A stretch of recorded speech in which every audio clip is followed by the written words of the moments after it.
Good evening and welcome to English 1 Honors with Mrs. Norris. I am, of course, Mrs. Norris, and I am coming to you from the Beast Castle. Fifth period decided that it would be a lot of fun to do open house from one of my Disney backgrounds. They've been having a lot of fun with that for the last week. And first period decided that since I'm an English teacher, Bell's Library would be the perfect place for me. So here we are. We're going to go over some information about the class this evening. First, I want to share with you my contact information. This is my phone number in my classroom, and this is my email address. It's always faster to get in touch with me through email because I can check that several times a day. Usually it doesn't take me 24 hours to get back to you. Sometimes it might take me up to 48, but usually I'm back in touch with you within an hour or two, sometimes almost immediately, just depending on when I see it and what's going on during the day. I usually try to at least check email 2 or 3 times a day, especially right after school. And then these are my tutoring hours. I'm here every Tuesday and Thursday afternoons for tutoring. If the students have a ride home by 4 o'clock, that would be fantastic. If not, we do have activity buses, and if I need to, I can stay until the activity bus leaves. We haven't started the safe room yet this year, and I'm not sure if that's going to be a thing. So for right now, if a student needs to ride the activity bus and needs to stay with me until 5:15 when it gets here, I can do that. A little bit about me. I was born and raised in Nashville, Tennessee, and I moved here for a while. I went to Landon Middle School, junior high back then, and Sandalwood High School. And then I went back to Tennessee and attended Tennessee State University, where I got my degree. I do have 2 sons. They are both grown. My youngest graduated last year from Baldwin. This is my Hercules up here. He's a standard poodle, and we love him dearly. This is my 24th year in the classroom, and most of those years I have spent teaching 9th or 10th grade, most of them 9th grade. And I do love photography and cooking, and I do love to travel. And my favorite thing, though, my favorite pastime is definitely going to Disney. Huge Disney fan, and the kids can tell you I have lots of Disney stuff all over the room. Every time I come back, I have something new. This is the course overview. English 1 Honors is all about looking at different literary genres. We study fiction and poetry and nonfiction. I tell the students, because yes, this is honors, but we are pre-AP. Now that they're in high school, this course is built around getting them ready, teaching them the beginning skills of being successful in AP English when they get to junior and senior years. Of course, my immediate responsibility is getting them ready for 10th grade honors next year, but I do go ahead and build in some of those pre-AP skills for them. They've been working on the Odyssey, and they've been doing a dialectical journal. That is an AP skill.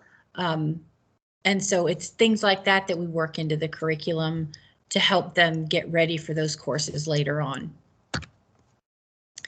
These are the texts that we will be reading this year. We are almost finished with the Odyssey. The kids have been zooming through it, and we've been moving right along.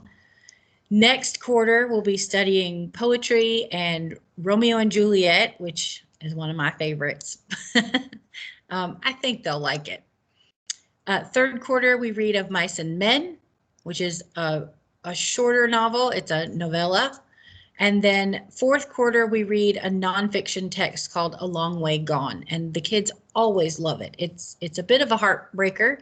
Some of it's a little hard to digest, but It's an easy read in terms of the text, but the kids really, really get attached to the characters in that book, especially knowing that it is nonfiction.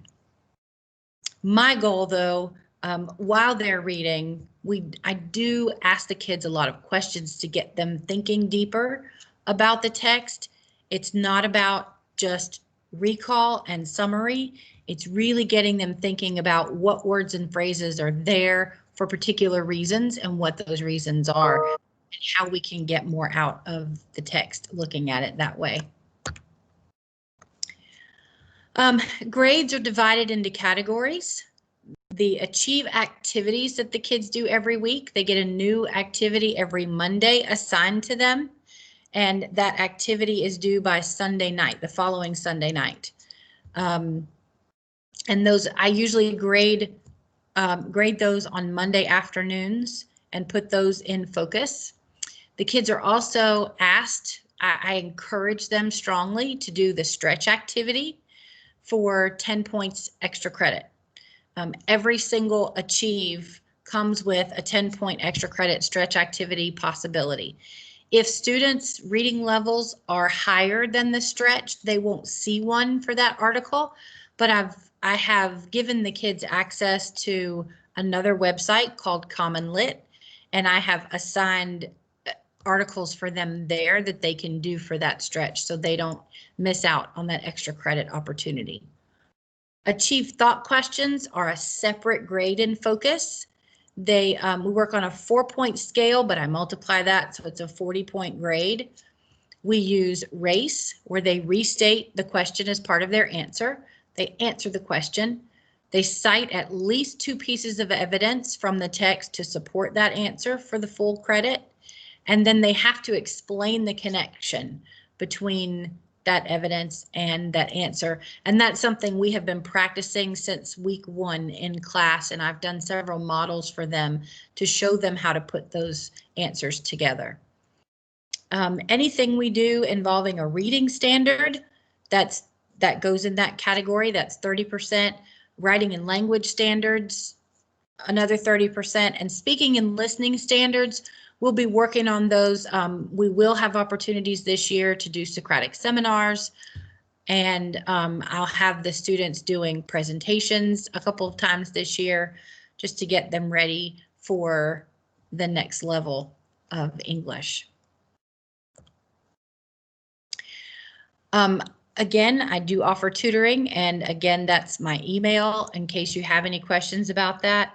Students who do miss class, I will, for right now, I have recorded lessons in Teams if they miss an electronic class.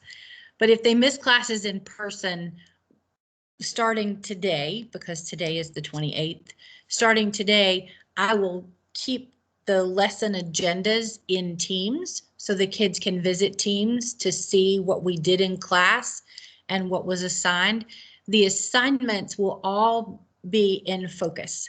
All the attachments for the assignment will be in focus, and the students can go to focus and pull those there. I do take paperwork from students. I know there are a lot of teachers who are trying not to do that. I don't take the papers home. I work with them here. I'm just not that concerned. Maybe that's a bad thing to say, but there are some things that we just can't do electronically because the kids are here. They're working tangibly with the book and with handouts in their papers. And so it just makes sense for me to take that work up and grade it right there. But there are assignments that they can do electronically, and those they will upload to Focus. It's going to be a mix. As far as late work is concerned, I do accept late work. I take 10 points off per day, per school day that it's late. I don't count the weekends. And I started today, I introduced the late slips to the students. So when they submit something that's late, they have to fill out the late slip and attach that to the form and then put that in the late work bin. The other thing I wanted to talk to you about is if they miss a quiz or a test, they'll have to come after school to make that up. Because if I send them somewhere to do it during class, then they've missed another class. I do give them a week, within a week of the absence, to make that up because they have to come after school, and I know that requires time with the family to schedule that. So otherwise, if they're absent and it's a classwork assignment that they need to turn in, according to the state of Florida, they get 1 day for makeup for every day they were absent. So if a student missed class for 2 days, they get an extra 2 days to submit that work. As far as teams goes, of course, we're not having class in teams anymore. But we will, what we were doing when we were in teams was that I was considering for tardies, I was considering the technology. And so I was waiting for several minutes before I actually counted a student tardy. In terms of attendance, and this goes for the face-to-face class as well. In terms of attendance, a student has to be in attendance for at least half the period in order to be counted present. In terms of unexcused and excused, as a teacher, as a classroom teacher, my instructions are to mark all absences unexcused. If a student has an excuse note for their absence, they turn that into the main office, and Mrs. Jacobs, our attendance clerk, she takes care of changing absences to excused. That's not a job for me. Okay, the same is true for tardies. The office decides whether a tardy is excused or not. That's not my job to decide. And if it's excused, then the student will come with a note from them that says excused, and that's how I determine how I mark it in the grade book, in Focus, not the grade book. I know that I did get some emails about attendance and how the students were logged in and they filled out the form.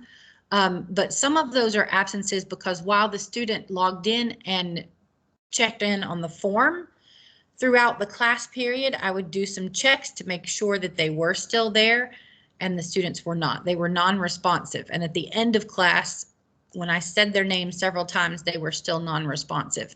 And in that case, we were given instructions to mark them absent. In terms of absences, the recorded lessons will no longer, well, previously recorded lessons from the electronic lessons will be in Teams. I'm not going to take those away, but we won't be recording live lessons. So students who are absent from this point forward can check Teams to see what we did in class that day. But again, all those assignments will be in Focus for them.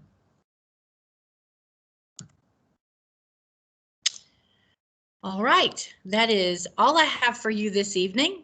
Again, this is my contact information, and these are my tutoring hours. If you have any questions, please don't hesitate to contact me, and I will get back to you as soon as I can.